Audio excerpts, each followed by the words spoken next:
We begin with traditional supplications in Tibetan. I'll recite them first, and the English meaning follows. With your great compassion, you embraced this turbulent and degenerate world, and made 500 mighty aspirations. You're as exalted as the white lotus. Whoever hears your name shall never return to samsara. Most compassionate teacher, to you I pay homage. In the pleasant groves on the precious slopes of Gangri Thoka, you perfected every quality, and in a hidden way, you perfected yoga, the heart practice for both self and other.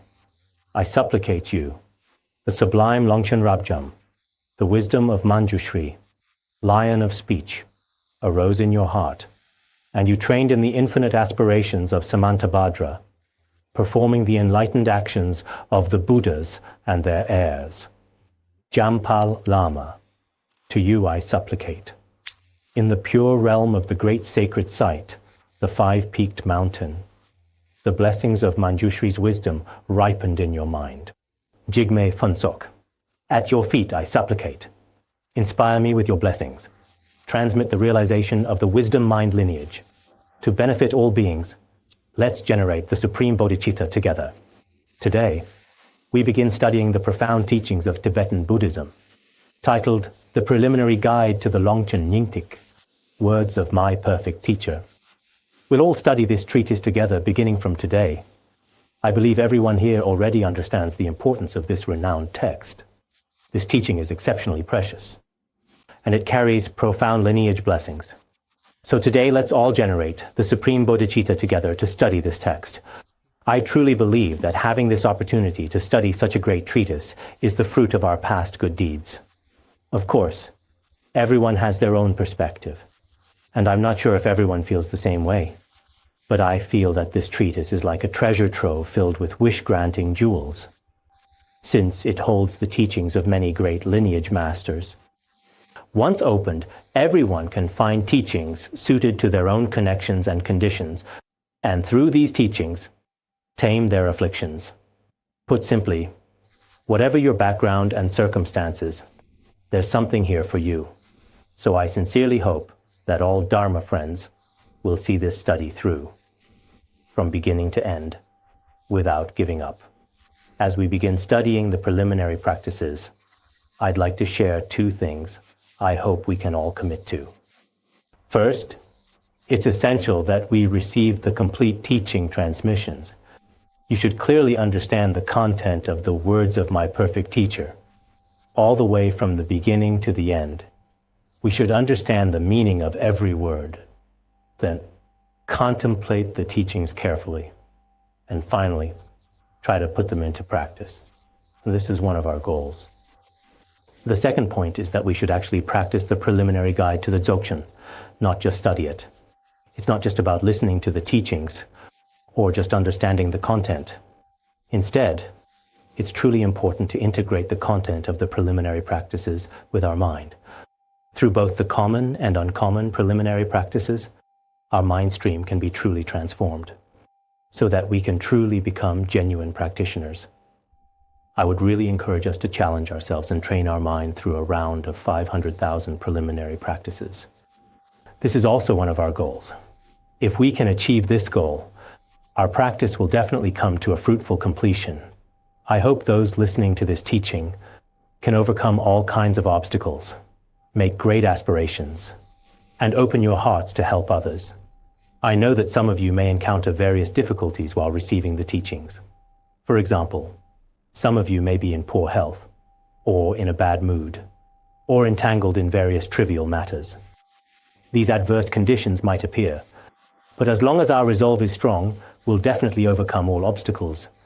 Therefore, while studying, everyone should also pray and supplicate earnestly.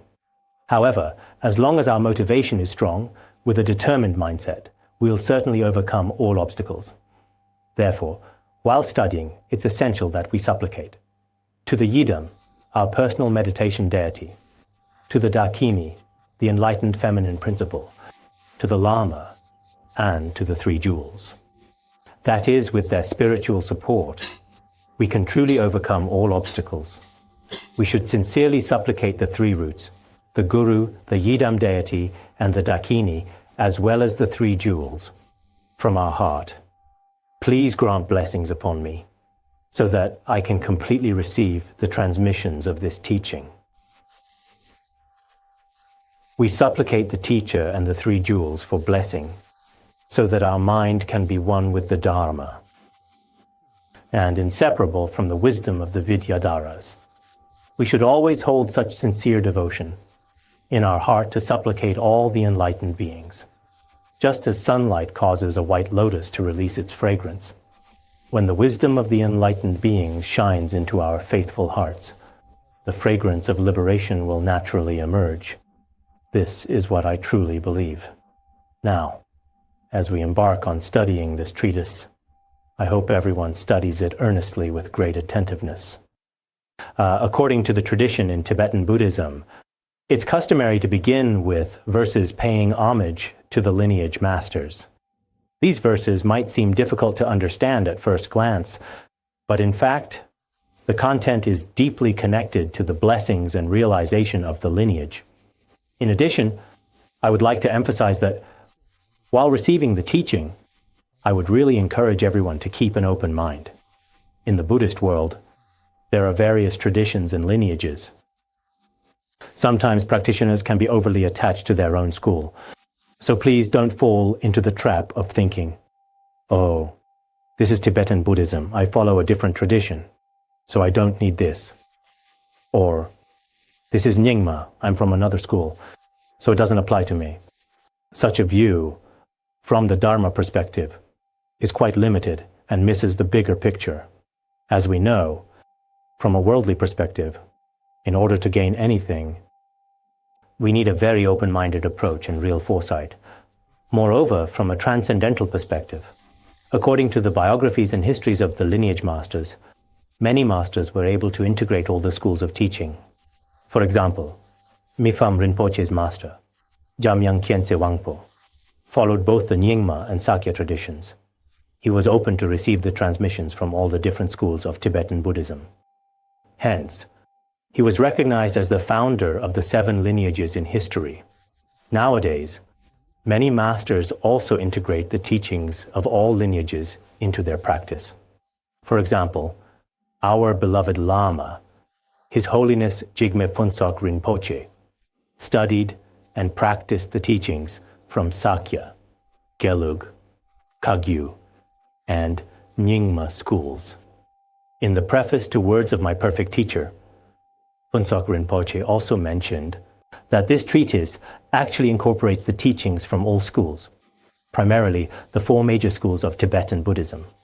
For example, the Sakya school's instructions to the triple esoterics and triple exoterics, the Gelug school's The Great Treatise on the Stages of the Path to Enlightenment and The Great Treatise on the Stages of the Tantric Path, the Kagyu school's The Jewel Ornament of Liberation as Sequential Practice Guide, and The Great Chariot, a treatise on the Great Perfection from the Nyingma school. These teachings are all about the stages of the path. When put into actual practice, they're all practiced in the manner of preliminary practices, and in fact, this teaching has spread across the world. I have personally traveled to many places, including Nepal, India, Sikkim, Bhutan, as well as the United States, Canada, and so on. Buddhists around the world following different traditions are all studying this treatise. Not only are they studying, but through practicing this Dharma, many have received great blessings and wisdom in their mind stream. Masters from all the different schools have taught and studied this treatise in the past. They're doing so now, and they'll continue to do so in the future.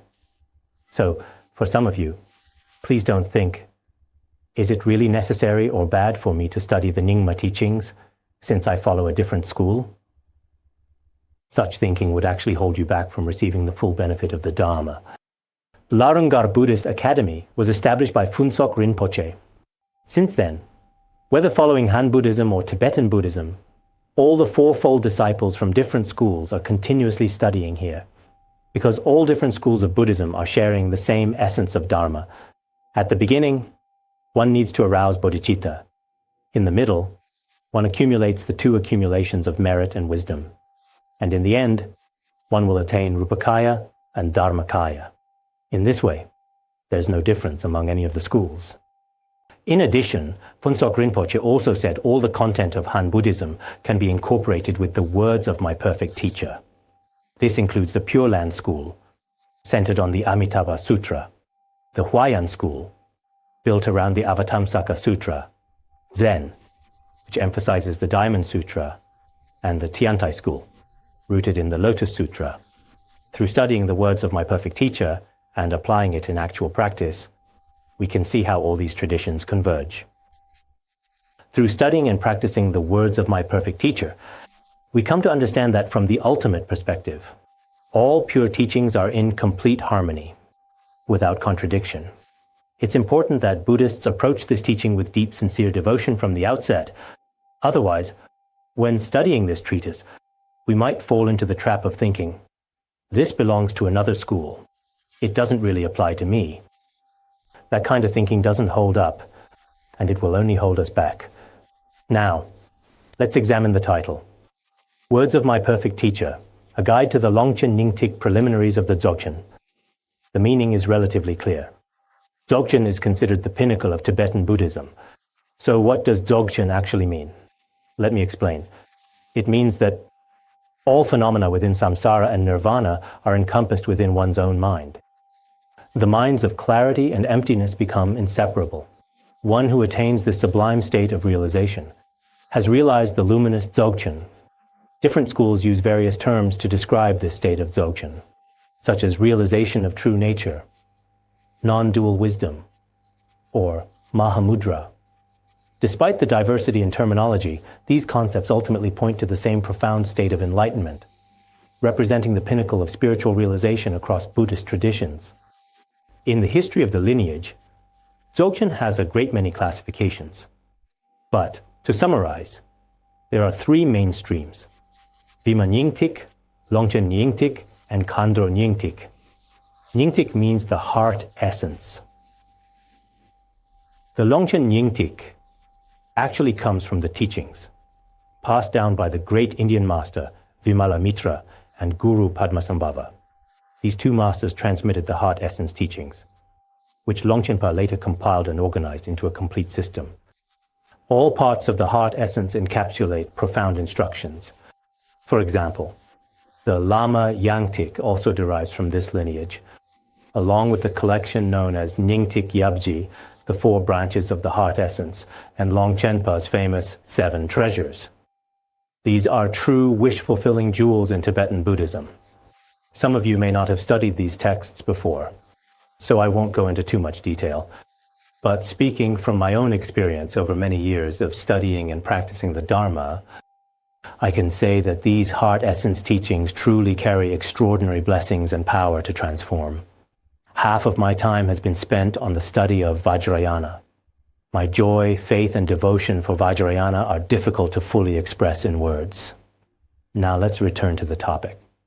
Words of My Perfect Teacher, a guide to the preliminaries for the heart essence of the vast expanse from the Dzogchen. Nyingtik, heart essence, means the most quintessential essence of all Buddhist teachings. This teaching is a preliminary guide. Why is it called a guide to the preliminaries? Regardless of the practice you engage in, if you wish to attain realization, whether you study the Sutra tradition or Tantra tradition or else, this treatise serves as the preliminary guide. It's like arriving at a new place. It would be impossible to proceed without clear guidance. Similarly, in order to engage in preliminary practices, we have to comprehend many principles. Through its words and content, we can gain a more clear understanding. And ultimately, it can help us find the true path to liberation. What an exceptional treatise. Therefore, Words of My Perfect Teacher has a significant impact in Tibetan Buddhism. Its reach extends far beyond Tibet. Nowadays, many people have extraordinary faith in this teaching, especially in the Han Chinese regions. I believe this is due to the blessings of the author and the lineage masters. When we study Buddhism, we must talk about blessings from a practitioner's standpoint. If blessings and faith aren't part of the equation, Dharma study can remain at the level of intellectual understanding. valuable in its own way, but not yet transformative. At best, we gain a theoretical understanding, but our mind can't truly be transformed. Therefore, I have always believed that the blessings of words of my perfect teacher are truly extraordinary. For instance, I have translated more than 20 books. But the Chinese translation of the words of my perfect teacher has been the fastest selling and the most requested. Each time we produce 10 or 20,000 copies. Within a few days, they're all sold out. Then we print more and they're gone again. Even in recent years, the demand for the Chinese version remains high. I've heard that the English version was translated by the Padmakara Translation Group back in 1990. Once it was translated into English, it became very popular and sold out very quickly abroad too. This should make everyone realize that this treatise possesses extraordinary blessings. As a matter of fact, its content is from unique wisdom of Patrul Rinpoche, which can bring immeasurable benefits to both Han Chinese and Tibetan people. Whether you're Tibetan, Chinese, or from any background, whoever reads this text feels its incredible transformative power. There was a master I personally received many teachings from, called Khenpo Kiwang. While teaching words of my perfect teacher, Khenpo Kiwang once said, "You don't even need to read the entire text. Even if someone reads just one section, one brief passage, or a single page, the blessings of the Dharma will definitely dissolve into their mind. Whether the content is about how to follow a teacher, or the suffering of samsara. Despite the seemingly ordinary language, the teachings are deeply penetrating, and one's mind stream can be completely transformed, even within a very short period of time. Therefore, this time I sincerely hope that fellow Dharma friends don't give up halfway. I would really encourage you to complete the entire teaching. And as you listen, take time to reflect on what you hear. By doing so, many people's practice will surely be perfected.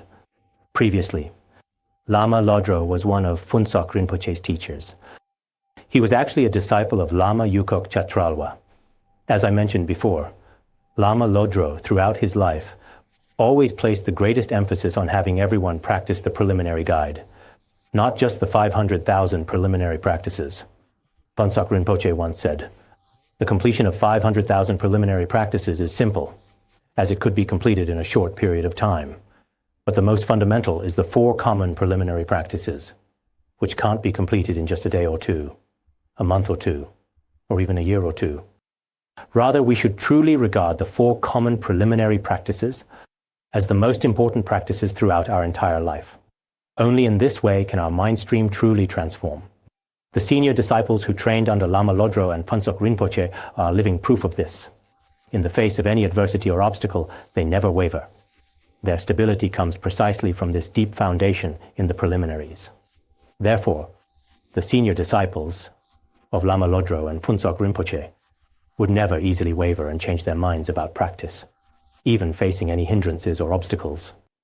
Otherwise, what sometimes happens is this, and we've seen it in the past and still see it now. Some masters directly transmit very profound Dzogchen main practices to their students. They use pointing out instructions, similar to those in Zen, where the mind's true nature is directly revealed. At the time, the student may feel wonderful, as if they've truly understood something. But because they haven't built a solid foundation in the preliminary practices, their realization ultimately doesn't hold.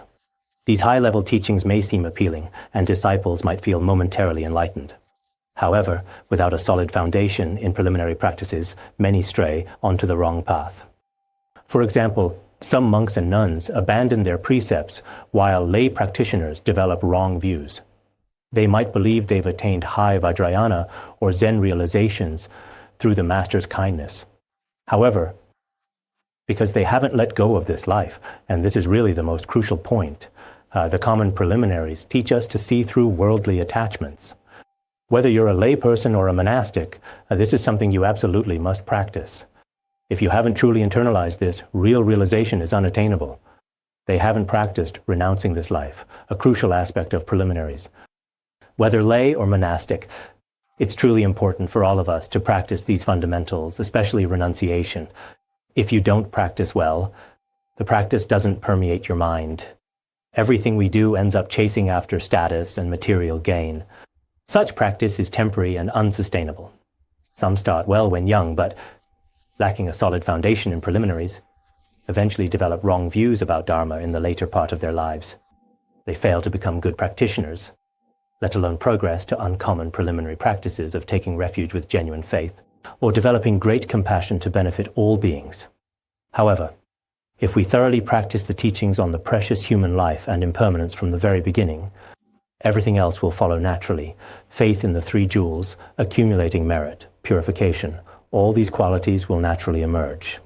After so many years of practice, on the one hand, I feel quite humble about my own practice. On the other hand, I take great pride in our sincere devotion of having received teachings directly from Phuntsok Rinpoche. I believe the senior disciples who receive so many teachings from Phuntsok Rinpoche will all attain a unique state of realization in this very lifetime.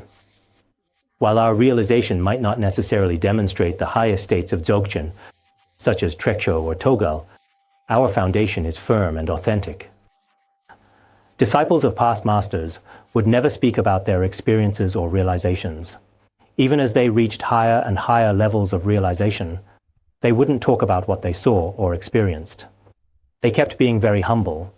It may seem that they just briefly practiced preliminary practices or meditated on impermanence, but in fact, they had already laid a solid foundation in the preliminary practices, and the states of realization in the main practice were fully attained. This was due to previous masters' emphasis on the preliminary practices to tame their disciples in various ways at that time. Lama Yukok Chatralwa was one of the masters like this. He was especially strict with disciples who didn't practice the preliminaries well, or the ones who didn't take the preliminary practices seriously. It's said that those disciples, who were severely criticized by him, later achieved various levels of realization. I think they must be the right vessels for those teachings. Otherwise, Yukok Chatralwa wouldn't be that strict with them. Those who were frequently scolded often had their obstacles removed thanks to the scolding, and they later reached higher realizations. While following Phuntsok Rinpoche, he didn't criticize disciples daily like some masters. However, during preliminary practices or activities of serving the Sangha, he could get very strict from time to time as well. These criticisms were precious to the disciples. Such stern guidance, though challenging at times, proved its value later in life. Just like what is said in the 50 verses on the Guru, a classical text on the teacher-student relationship, these criticisms are indeed unique blessings. Even after a master's passing, various blessings continue to manifest in dreams or in different states of experience. Sometimes the blessing takes the form of criticism, sometimes displeasure, all to tame the disciples' afflictions. These are the unique blessings of the Master, dissolving into the disciple's mind in different ways. We should develop some understanding on this matter. The foundation of preliminary practices is crucial for everyone, but there are some masters, in their manifestation, don't emphasize this practice particularly. Undeniably, a few practitioners with superior faculties can attain realization through various forms of their master's blessings alone, but that's the exception, not the rule. For the vast majority of practitioners, a solid foundation in preliminaries is absolutely essential. So I often pondered, why does Phuntsok Rinpoche have so many disciples? Why can these disciples spread Dharma and benefit beings on a vast scale? Why don't worldly people develop adverse views of them? I believe it's because none of them claim, I'm enlightened, I've realized the ultimate. They don't make predictions like, in your past life you were this, in your next life you'll be that. Instead, truly qualified disciples of Phuntsok Rinpoche remain very humble. I think the main reason lies in the preliminary practices. For me personally, the transformation of my entire life relied on words of my perfect teacher. Many of you here, your life either has been transformed or will be transformed in the future by this treatise. Therefore, during the process of collective studying this treatise, everyone will benefit differently, depending on their own practice and capacity. I hope everyone, on the one hand, should be engaged with studying and reflecting to thoroughly understand the meaning of every word and every sentence. On the other hand, we supplicate our root lineage masters with devotion and faith. In this way, when causes and conditions come together, even if you're an ordinary, worldly person, your mind can be transformed into true Dharma wisdom. During these lessons, I might not explain teachings as well, but I have taught this text before. Many of you who have been here for a long time have already heard these teachings. But even so, each time we revisit them, there's always something new to discover. If you have received this teaching before, you should be quite familiar with the words and phrases within it. If not, you should all discuss and ask each other questions. The treatise is titled, Words of My Perfect Teacher. Why this name? Patrul Rinpoche greatly praised his root teacher, Jigme Nyingtik, saying his teacher is no other than the perfect Samantabhadra. Hence, he referred to his root teacher as the perfect teacher. This title reflects the deep reverence Patrul Rinpoche held for his master. We can also understand that Patrul Rinpoche meticulously recorded every word of Jigme Nyingtik's Vajra speech and teachings, without any omission whatsoever. This text serves as a comprehensive guide to Jigme Nyingtik's preliminary teachings. In the later part of this text, Patrul Rinpoche explicitly stated that he didn't add anything to his root teacher's instructions. No addition at all. Everything was recorded completely and faithfully. Many of Patrul Rinpoche's Vajra brothers who were still alive at the time can bear witness to this. At the time, Patrul Rinpoche stated that, I have recorded all my root teacher's teachings, but from our perspective, it wouldn't have mattered if Patrul Rinpoche had used his own words. His words carry the same weight as those of Jigme Nyingtik. Moreover, in Tibet, Jigme Nyingtik wasn't that well known, while Patrul Rinpoche is extraordinarily famous throughout the Buddhist world. So in a sense, Patrul Rinpoche's own brilliance helped ensure that his teacher's precious words would reach the widest possible audience. But Patrul Rinpoche was so humble that he couldn't bear to forget a single word of his root teacher's teachings. So, he insisted on recording them all to ensure that future followers could truly resonate with his root teacher. Especially for us following the Nyingtik lineage, supplicating the lineage masters and receiving their blessings is essential. This is how realization can dawn. Countless individuals have attained realization through this path, and many of them didn't rely on strenuous intellectual effort or academic research to get there. Most of them simply recited and practiced texts, such as the preliminary practice rituals of the Longchen Nyingtik. The root verses of the Longchen Nyingtik preliminary practices were originally composed by Venerable Jigme Lingpa. The text was arranged and expanded by Jigme Lingpa's direct disciple, the first Dodrupchen Jigme Trinle Ozer. We recite this recitation text while completing the preliminary practice. Most people attained realization through this method. According to the tradition of Phuntsok Rinpoche, we practiced based on the liturgy composed by Mipham Rinpoche, called Illuminating the Path to Liberation, a preliminary practice. Reciting and practicing illuminating the path to liberation alongside completing preliminary practices can lead to realization. Many practitioners didn't focus on memorizing scriptures or studying logic daily. They just practiced the preliminaries, sat comfortably in meditation, and just like that, enlightenment. Well, sounds easy and quick, right? I'm joking. Of course, don't lose faith in studying and contemplating. It's crucial. Now, let's return to the text which has the author, Patrul Rinpoche's biography. In summary, he was the incarnation of Shantideva, Avalokiteshvara, and the great Siddha Shavaripa. He was inseparable from these three noble beings. In Tibetan history, he was considered a remarkable master, endowed with realization, wisdom, and compassion. Throughout his entire life, he always kept two texts close to his body: The Way of the Bodhisattva by Shantideva and the chanting of the names of Manjushri. He propagated the Sutrayana through the Way of the Bodhisattva and propagated Vajrayana through the Nyingtik teachings. He was a great master who harmoniously integrated and propagated both Sutrayana and Vajrayana. His detailed biography is quite extensive in the historical texts, so I won't expand it here. Next, let's back to the text. Here is the homage from the author. I prostrate myself before you, venerable masters, whose compassion is boundless and unconditional. Preceding the author's homage is the translator's homage, homage to the three roots. The translator's homage was to eliminate all obstacles and obtain all favorable conditions during the translation. Regarding the translation, there are quite a few English translations of this text. As for Chinese, the text was once translated by Guo Yuanxing, a lay practitioner. I had used his translation to teach once in our institute in the past. However, his translation uses rather archaic language resembling classical Chinese, making it somewhat difficult for us, the later generations, to fully comprehend. Subsequently, Gankar Rinpoche's disciple, Kunzang Tsultrim, also translated the essential meaning of the words of my perfect teacher, which can be considered commentaries on preliminary practices.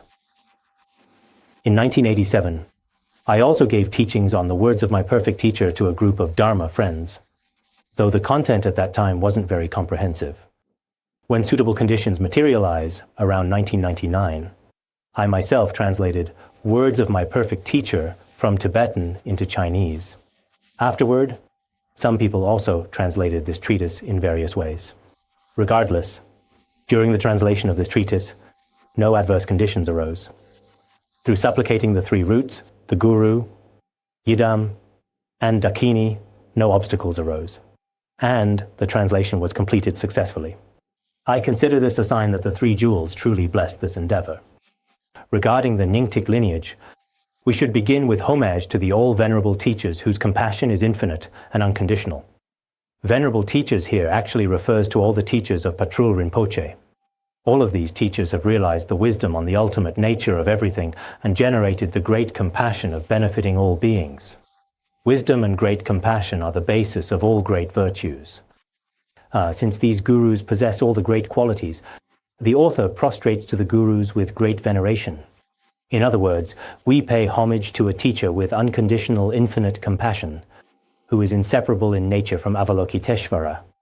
Next, it's the homage to the three lineages, then to Venerable Longchenpa, to Jigme Lingpa, and to Jigme Gyalwai Nyugu, followed by the overview of the entire treatise and the pledge.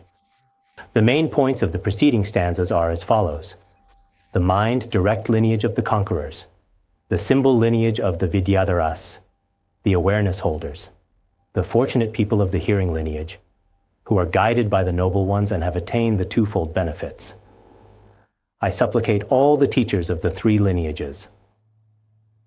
First, whether it's Vajrayana or Sutrayana teachings, we pay homage to lineage masters. Here are three types of lineage: the mind-direct lineage of the conquerors, the symbol lineage of the Vidyadharas, which means the awareness holders, and the hearing lineage of ordinary individuals. The mind-direct lineage of the conquerors means the teachings transmitted through an inconceivable form of communication without using words and speech. As described in the major histories of Vajrayana, the last two of the Dzogchen's 12 lineage masters were Buddha Shakyamuni and Garab Dorje. The mind transmissions of the Tathagata were bestowed to the disciples, and these disciples had attained complete enlightenment through the mind-to-mind blessings. This type of lineage can be also found in Sutrayana.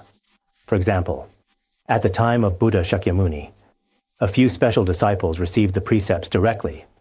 The essence of the precepts in the Buddha's mind stream was naturally transmitted to them, without words or effort. This kind of transmission has occurred. This is called the mind lineage, where the Tathagata transmitted teaching by the wisdom mind. Therefore, the Buddhas in the mind, direct lineage of the conquerors, are also our lineage masters. Without this primordial mind-to-mind transmission, it wouldn't really make sense for us to pay homage to Buddha Shakyamuni in this context. Now, some people think the Vajrayana lineage is somehow special or unusual, but actually, it's not unusual at all. Both Samantabhadra and Shakyamuni Buddha are included among the Vajrayana lineage masters. Next, it's the symbol lineage of the Vidyadharas. Gurus of the symbol lineage of the Vidyadharas were mainly from India. The lineage passed through a series of Indian masters, Garab Dorje to Manjushri Mitra, to Sri Singha, to Jnana Sutra, to Vimala Mitra, to Padma Sambhava, and then to Vairotsana. They didn't transmit through words. Instead, they used unique expressions, such as pointing to the sky or using various other means of indication. The master's state of realization all dissolves into disciple's mind. This type of transmission is called the symbol lineage of the Vidyadharas. In India, this kind of transmission was quite common. From Garab Dorje to Padmasambhava, majority of the transmissions are through this method, the symbol lineage of the Vidyadharas. This method of transmission through symbols and signs, rather than through words, also exists in the Zen tradition. The idea of pointing directly at the nature of mind beyond words and letters is really the same principle. For example, an indication from Master can instantly awaken the disciples to realize the true nature of mind, which is quite similar to the Zen's transmission of nature of mind. The third lineage is the hearing lineage of ordinary individuals. When Padmasambhava came to Tibet, he transmitted the teachings by oral instructions in an uninterrupted lineage, conveying them by word of mouth. Padmasambhava transmitted teachings to Yeshe Tsogyal and King Trisong Detsen. The lineage then passed through many Tibetan masters. I'll recite their names for the sake of the transmission. Nyang Tingzin Zangpo, then to Dangma Londrup Gyaltsen, to Chetsun Senge Wangchuk, to Xiangtun Tashi Dorje, to Drupchen Kepa Nyema Bum, then to Guru Jober, to Trulshik Senge Gyapa, to Drupchen Melong Dorje, then to Rigdzin Kumaradza, and finally to Longchen Rabjam. The key point is that from Longchenpa, the lineage passed to Jigme Lingpa, then to Jigme Gyalwai Nyugu, and then to Patrul Rinpoche. Patrul Rinpoche transmitted it to Mifam Rinpoche and Kunzang Palden, who then transmitted to Khenchen Thubten Chopel, that's Thubga Rinpoche, and then to our Lama Jigme Phuntsok Rinpoche. This kind of unbroken lineage is quite similar to the tradition of Pure Land School in the Han regions. There, the teachings have been transmitted from master to disciple, from one generation to the next. There are still some differences in specific transmissions, though. This is called person-to-person transmission. Therefore, everyone should receive teachings from the masters. Though many haven't received these teachings before, but rest assured, the lineage transmission itself is unbroken. Personally, I have received many teachings from Phuntsok Rinpoche, especially the transmission of words of my perfect teacher. Before Phuntsok Rinpoche passed away, he had completed teaching this treatise in our institute. Later, while transmitting the Uttara Tantra Shastra, Phuntsok Rinpoche passed away. Therefore, I always believe that the two most complete teachings Phuntsok Rinpoche transmitted before his passing were the Sutra of the Wise and the Foolish and the words of my perfect teacher. So, as his disciples, we must keep these two teachings close to our hearts, because such precious teachings have been transmitted all the way to us. In the past, Jigme Gyalwai Nyugu said, "All other masters are the emanation of the enlightened ones, the Buddhas and Bodhisattvas, except me." His Holiness Phuntsok Rinpoche also said, "All the previous lineage masters are all abiding in the state of Vidyadhara, the state of awareness holders, except for me." Of course, these masters are simply expressing great humility. This teaching has indeed been transmitted to us, and we must take it seriously. Regarding this, I also have a lot to say, but I won't say much today. I hope you'll always have faith in the three great lineage masters. This is very important. Regarding the Dharma, I believe that without faith, awakening is out of the question. Nowadays, some young people seem to lack faith in the Dharma. When they talk about theories, they can speak very eloquently, just like a university professor might give a brilliant lecture. That's a wonderful skill. But in Buddhist teaching, eloquence alone isn't enough. Something deeper is needed. If we lack sincere faith in the teacher and the three jewels, or compassion for all beings, or renunciation of the entire samsara, no matter how exceptionally we can speak, those teachings we received might not benefit us at the time of death. Instead, it was just to sow the seeds of liberation in our mind stream, Therefore, not only do we need to have wisdom in understanding the Dharma, but more importantly, we must have genuine faith in the lineage teachers. When you read the biographies of the spiritual teachers, if you're often moved to tears, or you really appreciate the extraordinary teachings they transmitted to us, then it shows that the blessings of the Dharma have dissolved into your mind stream. If you can keep this state of practice, there would be some hope for you. Conversely, if you have heard the biographies of the masters or the stories of the lineage teachers, maybe 100 times or 200 times, and you still feel nothing at all, for you, all these biographies are quite similar to a fairy tale. In this way, your mind stream can't be transformed. The key to study the Dharma and the preliminary practices lies in changing our mind. In my past, when engaged in worldly affairs, my conduct was quite unsteady. Through the Guru's blessings and the Dharma dissolving in my mind, I was completely transformed into a different person. I believe this kind of transformation is vital and crucial when studying words of my perfect teacher. The treatise speaks of fortunate ordinary beings who have marvelous opportunities among people. On the one hand, the masters of the three great lineages have followed in the footsteps of the noble beings before them. At the same time, they have accomplished both self-benefit and the benefit of others. We must make the effort in prostrating ourselves before three major lineage masters. As the old saying goes, when we drink water, we shouldn't forget its source. Therefore, we should know that the state of the awakening attained and all kind blessings received must have a source, which is none other than the three major lineages. That's why we must be very respectful to the lineage masters and make prostrations with devotion. Recently, many of us have been prostrating every day. When you prostrate, think, our Guru is actually the embodiment of all the masters of the three lineages combined. Prostrate to the Guru as the totality. At the same time, think of each and every master listed above. When prostrating, we should think that our master is actually no other than all of the three major lineages teachers. We prostrate to them inseparably as one. We should also think and feel deeply grateful for the Dharma treasures that have been transmitted to us. We naturally feel grateful toward scientists and inventors who improve our daily lives. In the same spirit, and perhaps even more so, we can feel gratitude toward our lineage masters. While scientific inventions address worldly concerns, what our masters bring benefits for beings, not only for this life, but for countless future lives. People with foresight and wisdom will never forget such great kindness. They'll always hold a sense of gratitude for this profound gift of Dharma. They'll undoubtedly possess a profound sense of gratitude. Now, let's examine the first verse of homage to Venerable Longchenpa. Within the realm of Dharma nature, you realize the secret meaning of Dharmakaya. Within the realm of luminosity, you saw the pure lands of Sambhogakaya.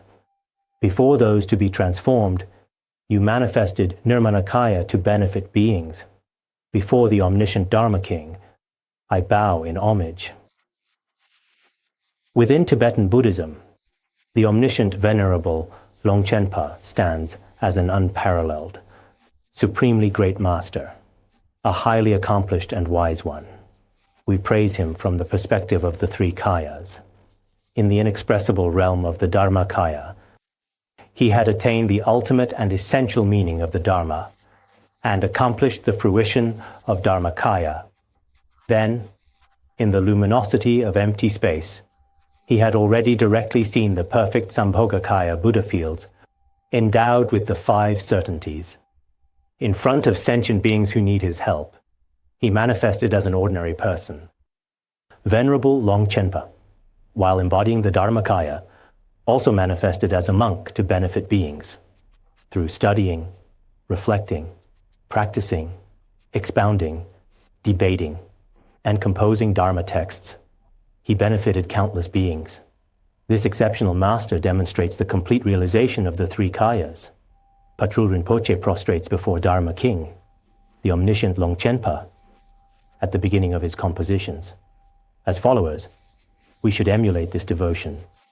We should also respectfully prostrate to the omniscient Venerable Longchenpa, because throughout history, His contributions to Tibetan Buddhism and vast sentient beings worldwide are truly indelible, which is vastly different from present circumstances. Now, I want to draw a contrast between authentic and inauthentic spiritual authority, a concern very much alive in the Buddhist world today. Nowadays, there are people who casually label various individuals as the Dharma King. Some even attain this title easily, through all kinds of advertising and connections. With little spiritual realization and no real contribution to benefit beings, they claim the title through self-promotion and connections. This renders the title hollow. In contrast, the lineage disciples of Longchenpa, Tibetans and non-Tibetans alike, receive true blessings from him as long as they supplicate before him with devotion. Of course, it comes with years of study, contemplation and practice. And I'm making this conclusion based on my ongoing observation through the years. In terms of Longchenpa's great activities, I have translated the biography of the omniscient Venerable Longchenpa. I hope many of you can take the time to read it, so that you can understand that these masters are entirely different from the ordinary teachers nowadays. Many of these ordinary teachers would write a biography for themselves. I read an ordinary person's biography before. Reading it, you'd think this person's accomplishments far surpass those of Longchenpa himself. Some of the accounts may have been embellished. The true stories of some great accomplished masters of the past can't be compared with those of some people today. Words can't express it. It's like comparing the contributions of masters from the Pure Land School or Zen's sixth patriarch Huineng in Han regions to the contributions of ordinary people today. As followers, we may not be able to express these great masters' contribution clearly and fully in words. However, we should keep gratitude and veneration to them close to our hearts. The lineage masters who possess blessings and realization in terms of spreading the Dharma and benefiting sentient beings, their contributions have truly surpassed others. But sometimes, as followers, we simply can't express what is on our mind thoroughly through words. So here it's said, supplicate the omniscient Venerable Longchenpa. He composed great chariot commentary on the natural state of mind. This was one of the most meaningful and unforgettable events of my entire life. And even now, receiving the Dharma and accepting this lineage transmission is an extraordinary blessing. Patrul Rinpoche highly praised this treatise. This treatise encompasses the entire graduated path of practices in Tibet. The teachings within it are extremely rich and profound. In the past, we have also studied the entire text from Phuntsok Rinpoche. I personally believe that, whether it's me as a teacher, or many of you as listeners, we all shared happiness at that time, and such profound joy will remain in the depths of our hearts forever. Personally, I fully received the transmission of Venerable Longchenpa's great chariot commentary on the natural state of mind. This was one of the most meaningful and unforgettable events of my entire life. And even now, listening to Dharma and receiving such precious transmission is an extraordinary blessing. Listening to Dharma and receiving such precious transmission for practitioners with genuine faith in Dharma, who truly understand the consequences of past and future lives, is truly valuable. However, those unfamiliar with Dharma might view it as merely attending another worldly class. Next, back to the text. Here is the second lineage master, Jigme Lingpa. With luminous wisdom, you perceive the nature of all that can be known, the light of great compassion. You manifest it in the realm of those to be guided, you who reveals the profound path and supreme vehicle's teachings. Before the Vidyadhara Jigme Lingpa, I bow in homage. Jigme Lingpa, the light of wisdom and compassion, is a truly great master. Patrul Rinpoche praised him from the perspectives of wisdom, compassion, and power. His wisdom can see all conventional and ultimate truths, understand thoroughly all the laws of all phenomena without obstruction. His great compassion, the light of loving kindness, manifests throughout the entire world of sentient beings. His compassion isn't limited. For example, not just limited to his own parents or a handful of beings. Instead, his compassion is for all sentient beings. In his biography, It said that Jigme Lingpa stated, "I specifically spent 7 years practicing great compassion. Hence, my lineage and the teachings I have written will surely benefit sentient beings." A great master like him even spent 7 years just practicing on great compassion. Now, I say this with a smile. When I mention committing to 2 years of preliminary practices, some people say, practice for 2 years? That's too long. 2 days should be enough. But how could 500,000 preliminary practices truly penetrate your mind in just 2 days? Jigme Lingpa reveals the profound path and supreme vehicle's teachings, which is the Nyingtik lineage, or the heart essence lineage. In fact, when he supplicated at the Buddhanath Stupa in Nepal, a wisdom dakini transmitted this teaching to him. Since then, he founded the Nyingtik lineage, or the heart essence lineage, in Tibet. The Nyingtik lineage is very profound in Tibetan Buddhism. Relying on this heart essence path, countless practitioners have attained the state of Vidyadhara. As such, Jigme Lingpa's greatest contribution to Buddhism is to reveal the Longchen Nyingtik collection. Because of him, this supreme teaching could be revealed and propagated in the human world. Such is the illustrious name of the master, Jigme Lingpa. This is his Tibetan name. At the age of 6, his teacher named him Khyentse Ozer, light rays of wisdom and compassion. But later, he revealed Terma in his teenage years, and then he was called Jigme Lingpa. In Tibetan Buddhism, he is an extremely remarkable great master. Patrul Rinpoche, as the author of the Words of My Perfect Teacher, prostrates himself to Jigme Lingpa. As followers, we should also frequently supplicate these masters.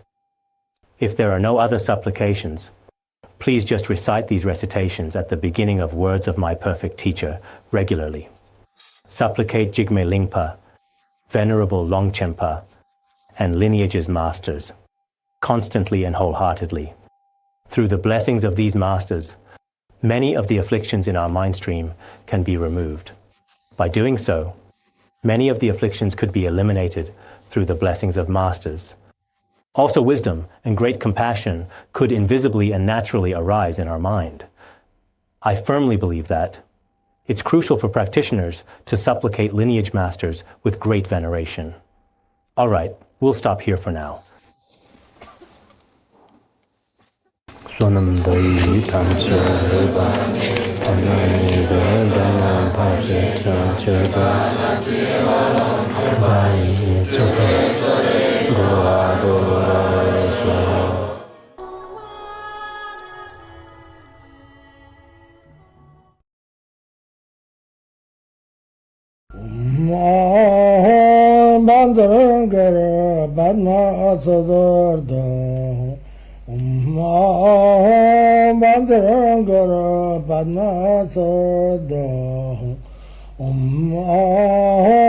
Bandara Banma Sadar